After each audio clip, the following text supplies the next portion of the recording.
Yep, I'm just getting some details about the federal government, and one of the good initiatives I think we can celebrate is that gas tax will be indexed at 2% a year starting in 2014. And that was something that the Federation of Canadian Municipalities has been asking for, and so the federal government has delivered on that commitment, and I think that is good news for the city. I also understand that there's an increase to the federal building fund, and that it will be increased by $47 billion over the next 10 years. So I think, again, that's good news. It's the largest sustained infrastructure spending that we've had, and so now the challenge is for the city to make sure that we get our fair share. And so that's what we'll be sitting down and doing. It means that we have more flexibility on where the money goes, and it means there's more money. So all that's good news.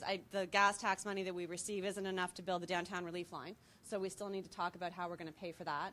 But what it does mean is some relief around how we pay for new streetcars, how we pay for new subway cars, how we pay for the new capital improvements that we need to keep our system running. We'll get Toronto more money, there's no question. The indexing of the gas tax is an important initiative. But, and there's also opportunities for Toronto to get more money through the federal building fund. We just now need to identify those opportunities and make sure that Toronto gets its fair share.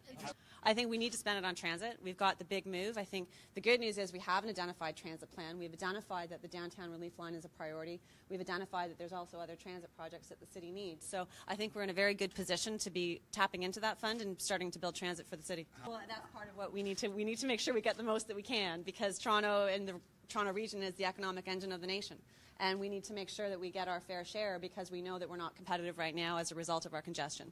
No, this is, in and of itself won't pay for it. I mean, the $47 billion is a fund for Canada, and we know that the big move is a $50 billion plan. So I think it will be a contribution to the plan, but it's not going to fund it on its own. The fund allows for highway improvements. So certainly there is that flexibility within the fund. I think we need to be clear that there are priorities. The Gardner, we need to address the Gardner, and we need to come up with a solution there.